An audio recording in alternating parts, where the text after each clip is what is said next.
Hey everybody, it's Nicole and welcome back to the channel. It is a rainy day today, or well, it's going to be a rainy day. The clouds are coming in, we can hear the thunder rolling, so it's going to be a day inside. So what I'm going to be doing is, well, lots and lots of things. So I'm going to be making some bread. So I'm going to show you one of my recipes that I do when I make bread. I'm going to make 2 loaves. This recipe that I'm making is a recipe for 1 loaf, but it's very, very simple and it doesn't require, I'm just looking at the camera there. Let me do this again. Oh my goodness. This is all the mistakes that they don't normally show, you know, but on a real life, when you're putting your apron on and it's not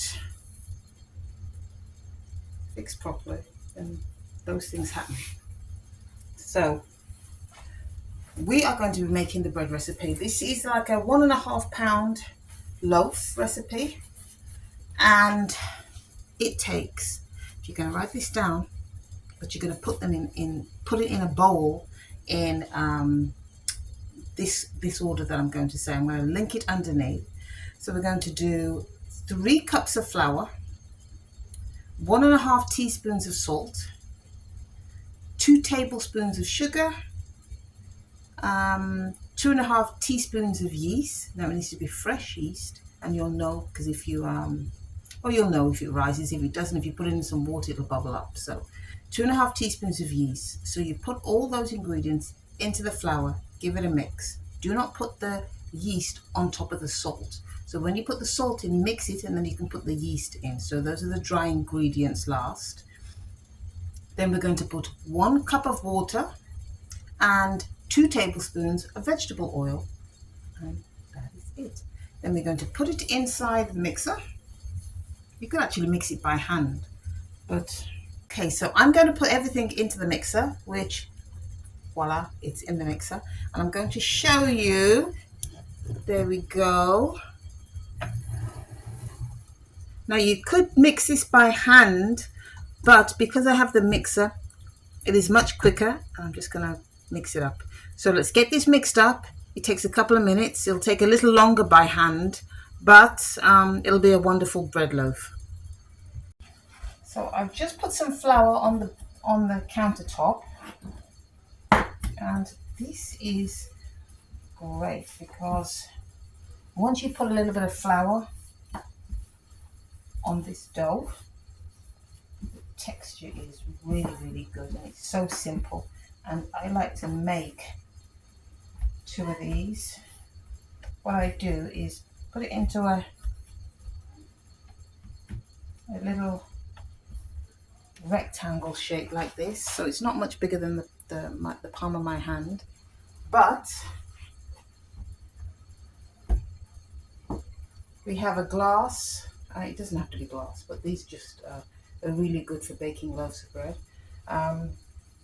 Pyrex, so the original, not maybe the new ones, because there were some problems with them breaking. So just place it in there. We're going to just place it in there like that. We're going to leave it, and this should start rising within 1 hour. We just need to cover that up, and then I'm going to start the next one. So we have the second one done, and we are going to do the exact same. I'm just going to put it in some flour. Should bring your own flour. Here we go.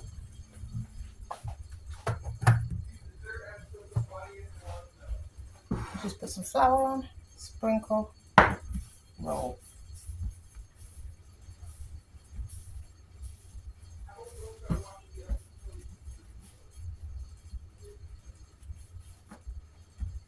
And I've already got another Pyrex bowl ready.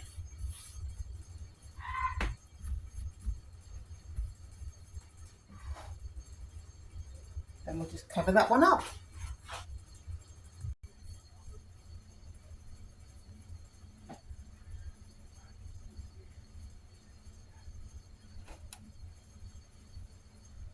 Now, what I will say while the dough is rising, the good thing about having a very simple recipe is, yes, there's lots of bread recipes, real fancy, lots of ingredients, sticks of butter, etc.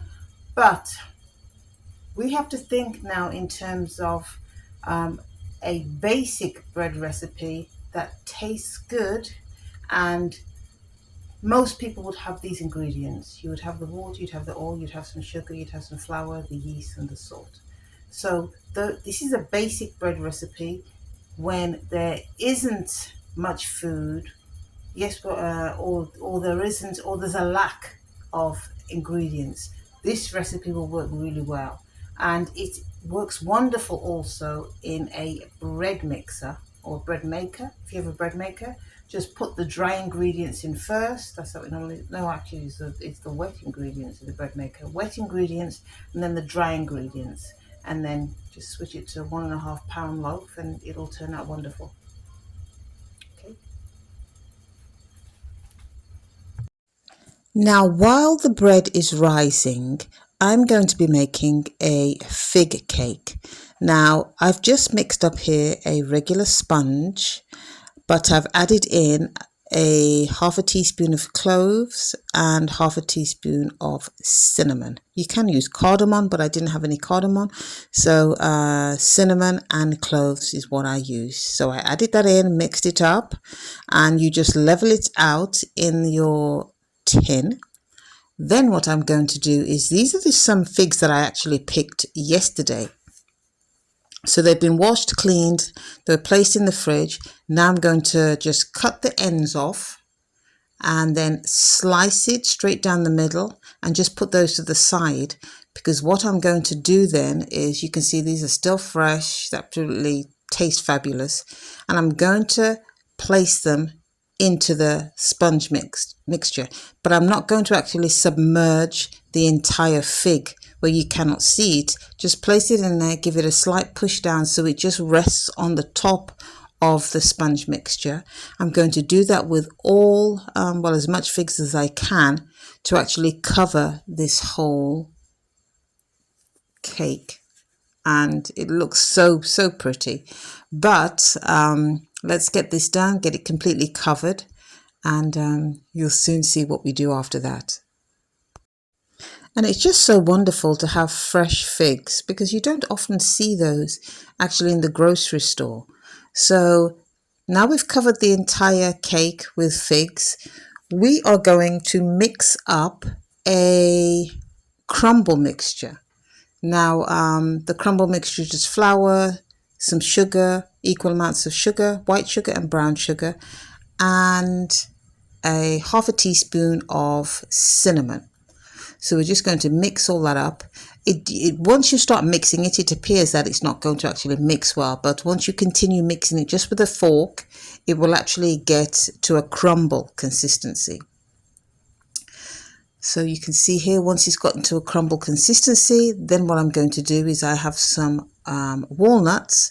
I'm going to just chop the walnuts up to the consistency of of breadcrumbs. Now, once that's all crumbled up and chopped up, you're going to place or mix the walnuts into the crumble mixture, and it smells so good. So good. So once we've placed all of that into the mixture, we just give it a mix, and then what we're going to do is, we are going to place all of that crumble mixture on top of the sponge cake. So we're going to actually cover all the sponge and all the figs, just ensure that everything is covered, so that there's no areas on the cake, on the sponge cake, that are you can actually see. So cover it all, and then after that you're going to place it in a oven at 350 degrees Fahrenheit for about 1 hour, and it's going to be absolutely fabulous. Just fabulous. Ensure you use all of that crumb mixture, because it's just, you'll see how wonderful this fig cake is, and because they're fresh figs, it tastes so much better. So you can see I'm ensuring that every part of this little cake is covered, and it's just going to get popped into the oven. So while that's in the oven, I've just checked on the bread and that has risen. It's not too high above the glass containers. So we're just going to place that in the oven, still at 350. And voila, look what we have here. We have the 2 loaves of bread and a wonderful crumb cake. Now the bread was just lovely. It really was soft, moist. And what I like to do is once this has cooled completely, I put them in some bags and just place them in the fridge. Now this is the big reveal for the fig cake, because oh my goodness, it was just wonderful, absolutely wonderful.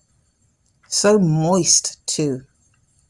So when a cake is this nice, you may have to hide it. So yes, but it was extremely nice. And you can see now as I'm lifting it up, doing it very slowly so you can get the full effect of how nice this cake was. Oh dear. But it was extremely nice. And the little crumb part on top with the figs. Hey everyone, so that is it for today. Until next time, stay prayed up. Remember, Jesus loves you. We're living in the times of, or the days of Noah. So there's intense evil, there's intense wickedness, there's intense deception. So stay prayed up, and until next time, Jesus loves you, and we'll see you then. Take care. God bless. Bye everybody.